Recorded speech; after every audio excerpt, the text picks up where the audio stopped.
प्रेमाची गोष्ट या मालिकेच्या 7 ऑक्टोबरच्या भागामध्ये ब्रेसलेट खरेदी करून मुक्ता ज्या वेळेला घरी येते त्यावेळेला आशय तिला सोडायला आलेला असतो आणि तो आता सांगत असतो, नाही मी वरती येत नाहीये आणि तू सागरला सांगू सुद्धा नकोस की या सगळ्यामध्ये मी तुझ्यासोबत खरेदीला होतो, उगाच तो गैरसमज करून घेईल आणि त्याला आवडेल असं मला वाटत नाहीये। यावरती मुक्ता म्हणते, तू सागरबद्दल खूप गैरसमज करून घेतलेला आहेस, म्हणजे सागर ना मनाने खूप चांगले आहेत आणि माझ्या तर पडत्या काळामध्ये त्यांनी माझी इतकी मदत केली, म्हणून तुला मी सांगू की या सगळ्यामध्ये सागर माझ्यासोबत इतके छान वागतात आणि इतकं माझ्याशी जुळून घेतात ना, तुला खरंच मी सांगू शकत नाही की माझ्या आयुष्यात सागरचं स्थान काय आहे ते। यावरती आशय म्हणतो, अगं हो, पण त्याला नाही आवडणार मी तुझ्यासोबत आलेलो। यावरती मुक्ता म्हणते, नाही, माझ्या पडत्या काळामध्ये सागरने मला बरंच सावरलं, ज्या वेळेला मी कोलमडून पडले होते ना त्यावेळेला सागर माझ्या आयुष्यात प्रेमाची झुळूक बनून आले आणि मला खूप छान रीतीने सांभाळलं। असं म्हणत मुक्ता आता सागर सोबतच्या क्षणांची उजळणी करत असते आणि मनातल्या मनात खूप खुश होते आणि आशयला सुद्धा सागरबद्दल कोणत्याही प्रकारचा गैरसमज करू देत नाही। तोपर्यंत इकडे आता देवी आईच्या उत्सवाची सगळी तयारी झालेली असते आणि दुसऱ्या दिवशी कुमारिका पूजन असतं, त्यासाठी सगळी तयारी जय्यत चाललेली असते इंद्रा आणि स्वातीची। तितक्यात तिथे मुक्ता येते आणि सागर नाही येत ना, यावरती स्वाती म्हणते, नाही ग। त्यावरती मुक्ता सांगते, तुम्हाला मी एक गंमत दाखवते, पण तुम्ही मला प्रॉमिस करा तुम्ही सागरला काहीही सांगणार नाही बरं का। असं म्हणत मुक्ता ते ब्रेसलेट काढते आणि हे बघा, हे मी सागरसाठी ब्रेसलेट आणायला गेले होते, प्लॅटिनमचं ब्रेसलेट घेऊन आलेली आहे। असं म्हणत ती छानपैकी युनिक डिझाईन प्लॅटिनमच्या ब्रेसलेटची आता इकडे दाखवत असते स्वातीला। स्वाती म्हणते, वाव, किती छान डिझाईन आहे, पुन्हा गाडगीळमधून घेतली का? यावरती मुक्ता सांगते, हो, तुम्हाला कसं कळलं? यावरती स्वाती म्हणते, इतकी सुंदर डिझाईन पुन्हा गाडगीळ यांच्याशिवाय दुसरीकडे कुठे मिळणार? ही डिझाईन फक्त आणि फक्त पुन्हा गाडगीळमध्येच मिळू शकते।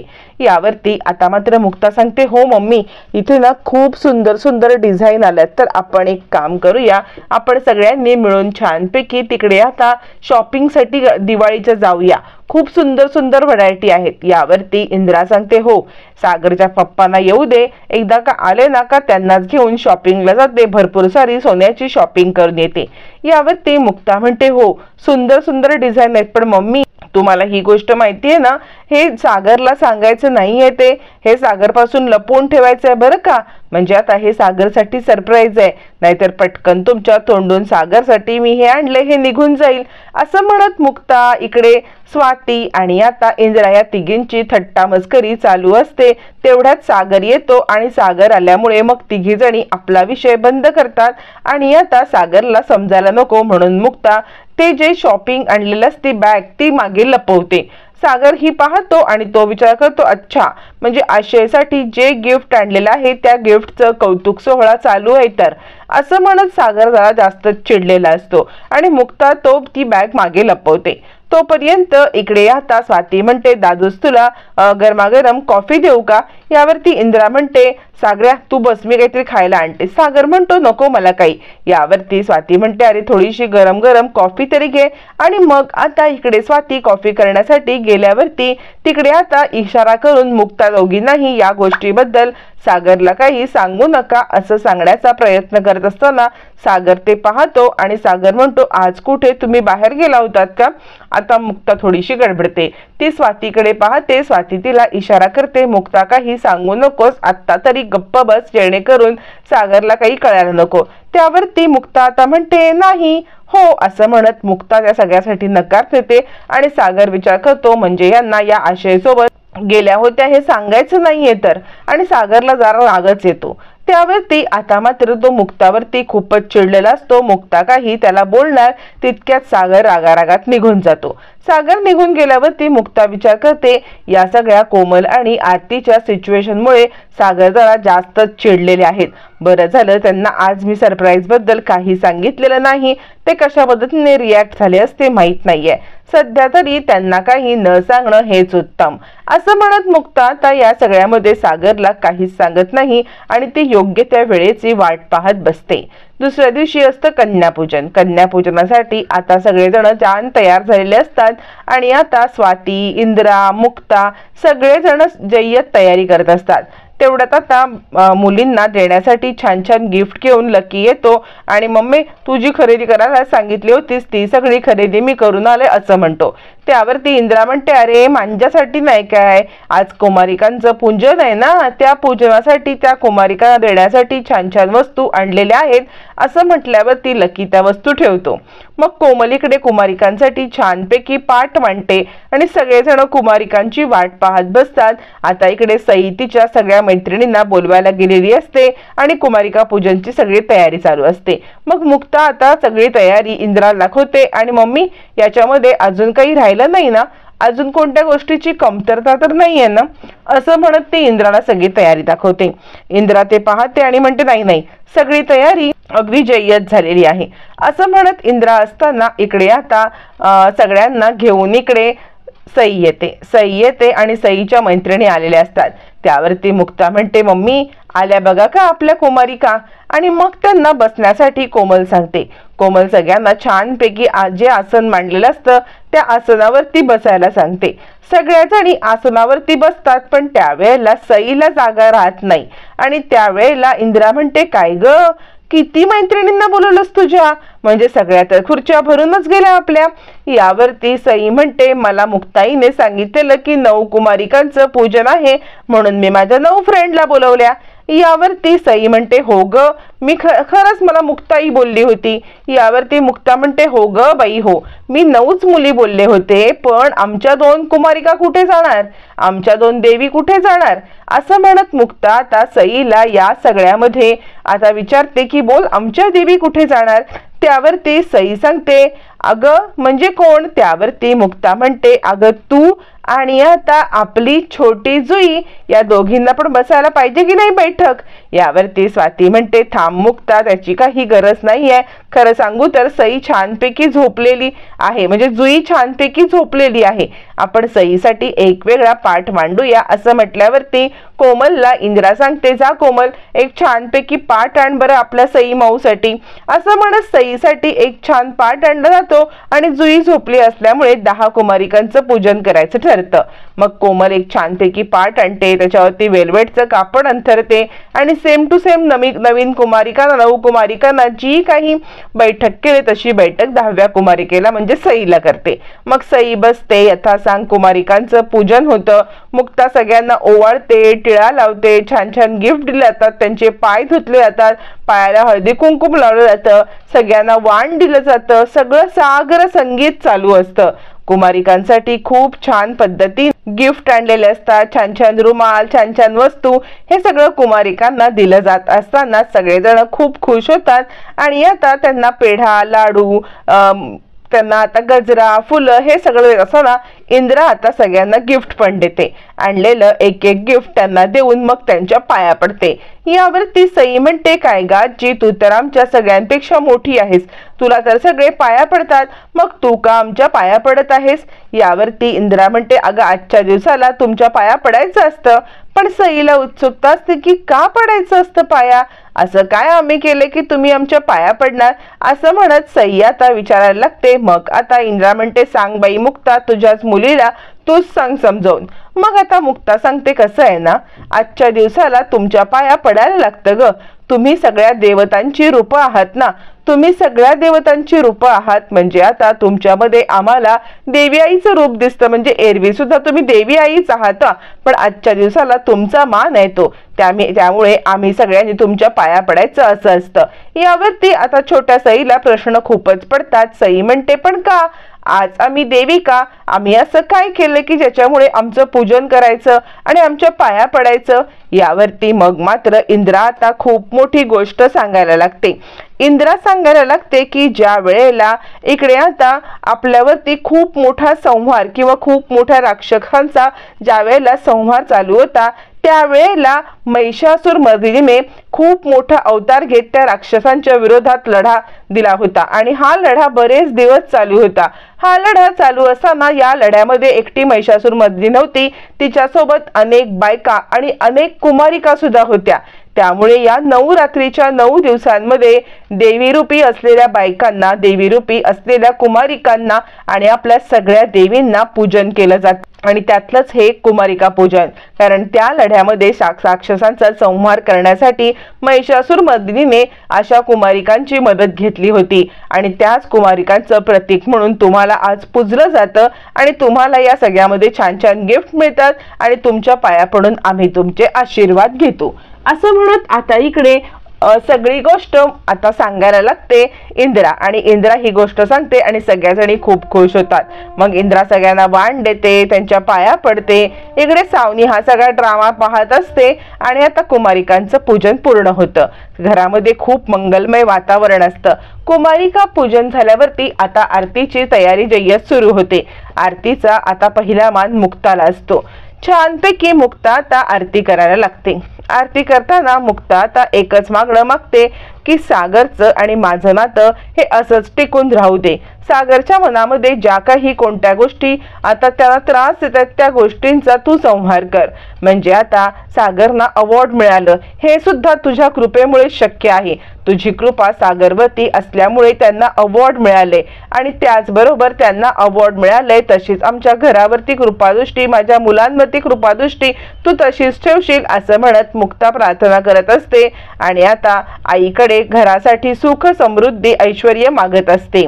आता मुक्ताची आरती धरून झाल्यावरती मुक्ता तीच आरती आता इकडे येते, ती म्हणजे स्वातीकडे। स्वाती ती आरती घेते, स्वाती आरती घेते आणि आता स्वाती ती आरती घेते आणि आपल्या जुईसाठी उदंड आयुष्य तर मागतेच, पण ती सांगते की माझ्या जुईच्या भवितव्याची मला खूप काळजी वाटते देवी आई।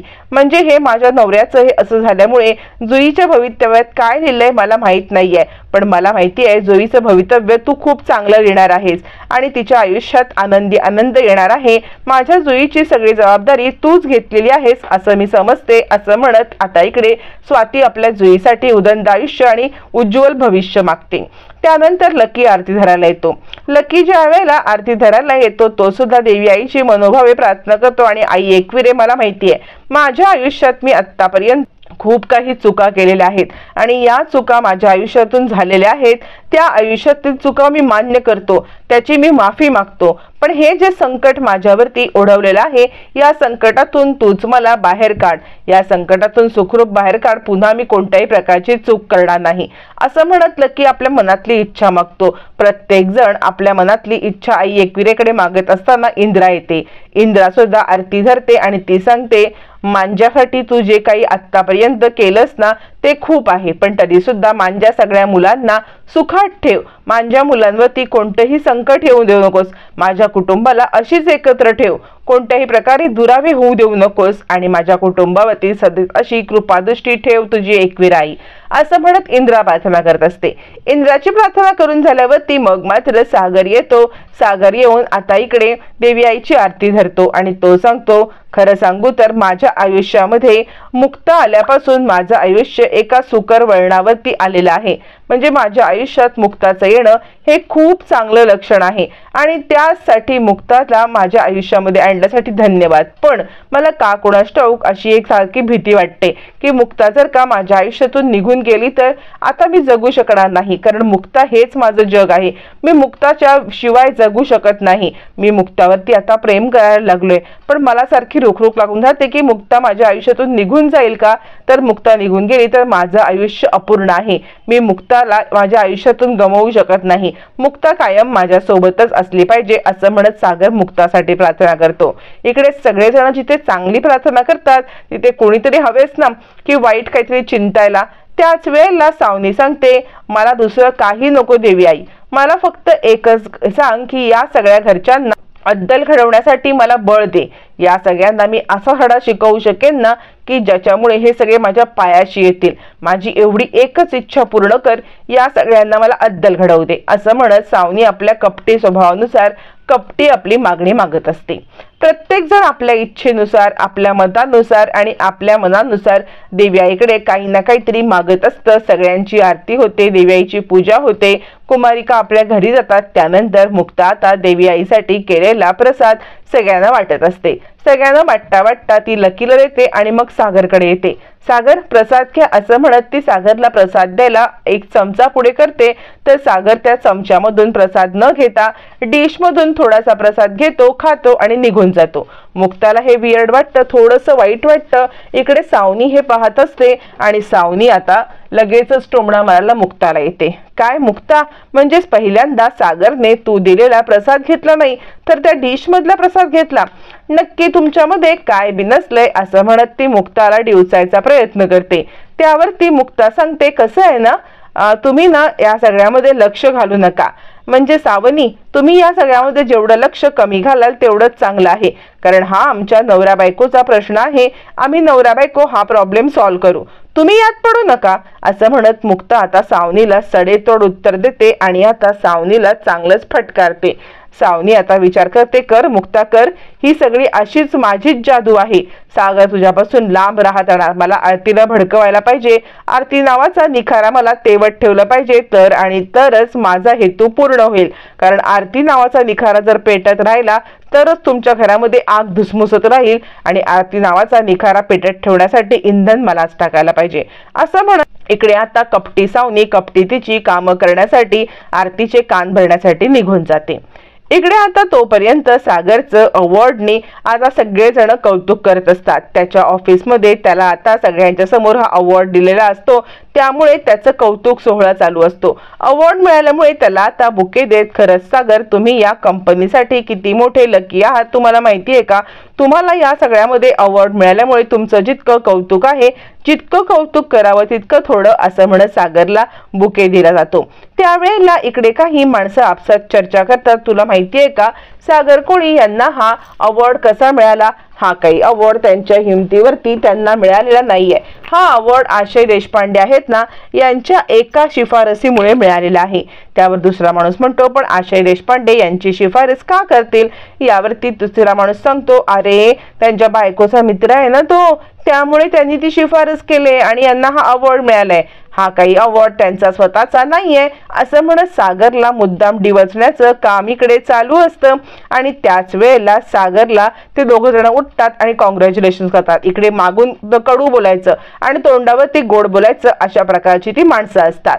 आणि ते मुक्ताला या सगळ्यामध्ये आता मात्र मुक्ता आशयचा मित्र आहे हे बोलल्यामुळे सागर अधिकच चिडतो आणि सगळेजण सागरला कॉंग्रॅच्युलेट करून निघून जातात. मग सागर एकटाच केबिन मध्ये असतो आणि त्याला सगळे क्षण आठवतात. म्हणजे मुक्ताने आपल्यापासून लपवलं की ती आशय सोबत गेली होती. त्यानंतर आता आशय आणि मुक्ताला आपण त्या शॉप मध्ये पाहिलं, दोघं जण एकमेकांच्या हातात हात घालून होते. मुक्ताने आशयसाठी ब्रेसलेट घेतलं होतं. हे सगळं त्याला आठवतं आणि या आशयने माझं नाव रेकमेंड करून मुक्ताच्या गुडबुक मध्ये येण्याचा जो प्रयत्न केलाय, या प्रयत्नामुळे तो चिडलेला असतो. त्यातच सावनीचं वाक्य आठवतं की अख्ख्या कॉर्पोरेट क्षेत्रामध्ये एकच चर्चा आहे की याला हा अवॉर्ड आपल्या हिमतीवरती मिळालेलाच नाहीये. हा अवॉर्ड त्याला बायकोच्या मित्राच्या हिमतीवरती मिळालाय. अख्खं कॉर्पोरेट क्षेत्र हेच बोलतोय की अवॉर्ड रेकमेंडेशन वरती आहे असं म्हटल्यावरती आता सावनीचं ते वाक्य कानात घुमत असतानाच इकडे एक प्रकार घडतो.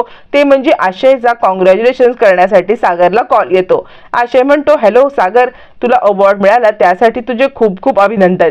यावरती सागर म्हणतो फाईन. यावरती आशय म्हणतो, का काही झालंय का.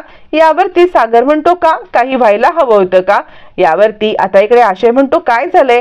सागर म्हणतो, आतापर्यंत माझ्या आयुष्यात मी जे काही कमवलंय ते माझ्या बाप दादांची कमाई नव्हती, ती माझी आप कमाई होती. मी कष्टाने हे उभं केलंय. हे जे साम्राज्य कष्टाने उभं केलंय ना, यात मला कधी कुणाची शिफारस नव्हती आणि ती शिफारस तुम्ही आज करून माझा सगळा मान ढासळलात. म्हणजे तुम्ही जर अवॉर्डसाठी मला शिफारस केली नसती तरी पण तो अवॉर्ड मलाच मिळाला असता.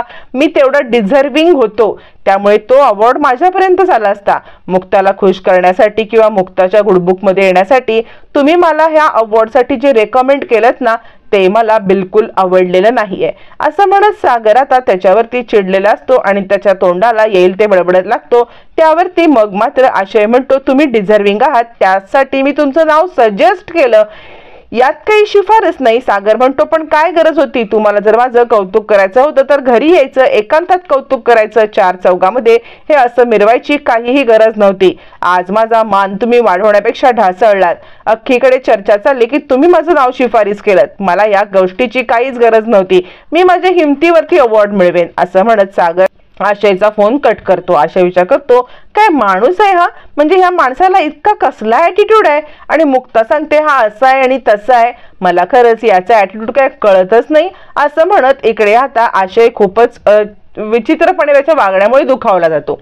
तोपर्यंत मुक्ता आता इकडे आपल्या रूम मध्ये असते. हातामध्ये ब्रेसलेट घेत ती विचार करते, सागर हे ब्रेसलेट ना तुम्ही जेव्हा अवॉर्ड घेऊन याल ना तेव्हाच मी देणार आहे. तुम्ही जेव्हा अवॉर्ड घेऊन याल तेव्हा माझ्या मनातील भावना मी तुम्हाला सांगणार आहे. तुमच्याशिवाय मी अपूर्ण आहे. मी तुम्हाला धरूनच पूर्ण होते. हे सगळं मी तुम्हाला सांगणार. याच्या आधी कित्येक वेळा तुम्ही तुमच्या मनामध्ये असलेली भावना मला सांगितलेली आहेत, पण आज माझी वेळ आहे. माझ्या मनात काय चाललंय हे आज मी तुम्हाला सांगणार. तोपर्यंत आरती लकीचा मॅटर पण सॉल्व्ह होईल. तुम्ही थोडे शांत पण व्हाल. तुमच्या एका हातामध्ये अवॉर्ड आणि एका हातामध्ये मी माझ्या प्रेमाने घातलेले हे ब्रेसलेट, आणि त्यानंतर माझ्या भावना व्यक्त करणार. आणि त्या क्षणाची मी वाट पाहते. लवकरच तुम्ही तो अवॉर्ड घेऊन घरी या. मी तुम्हाला ब्रेसलेट घालून माझ्या मनातली गोष्ट सांगणार. आणि आज आपण दोघं खऱ्या अर्थाने नवरा बायको म्हणून आता आपल्या भावना व्यक्त करून आपला संसार सुखाचा सुरू करणार. सागर लवकर या, मी तुमची वाट पाहत आहे. असं म्हणत मुक्ता भाबडी सागरच्या येण्याची वाट पाहत असते, जेणेकरून हे ब्रेसलेट त्याला देता येईल. आणि तो क्षण येतो सुद्धा. सागर अवॉर्ड घेऊन घरी येतो. अवॉर्ड घेऊन घरी आल्यावरती सागर म्हणतो, हा अवॉर्ड मला न डेडिकेट करायचा आहे. तो म्हणजे बायकोला माझ्या, पण त्या बायकोला किंवा त्या स्पेशल व्यक्तीला माझ्यासाठी वेळच नाहीये. ती व्यक्ती दुसरंच कोणासाठी तरी शॉपिंग करण्यामध्ये बिझी आहे. त्यामुळे कुणाला डेडिकेट करणार मी हा अवॉर्ड? असं म्हणत मुक्ताला चिडवत ओरडत तो तिकडून निघून जातो. हे सगळं आता अवॉर्ड तिथेच ठेवतो. मुक्ताला देत पण नाही आणि सागर निघून जातो. तिथे आशय आलेला असतो. तिकडे सावनी असते. मुक्ताला खूप वाईट वाटतं. त्यावरती सावनी म्हणते, काय चाललंय काय? म्हणजे आता सागरचं या सगळ्यामध्ये काहीतरी विचित्र घडत आहे. सागरला या सगळ्यामध्ये काहीतरी खटकत आहे. गोष्टी बदलत आहेत. मुक्ता लवकरच सावध हो. तुझ्या बाजूने गोष्टी सगळ्या बदलत आहेत. सागर तुझ्यापासून दूर चाललाय. आता त्यावेळेला मुक्ताला क्लिक होतं की सावनी या सगळ्यामध्ये काहीतरी कुरघोडी करते आहे. आता मात्र मुक्ता सागरचा गैरसमज दूर करणार की ब्रेसलेट तुझ्यासाठी आणायला गेले आणि त्यात स्वाती आणि इंद्रा या साथ दिल्यावरती सागरला स्वतःच्याच लाज वाटत तो मुक्ताच्या पायाशी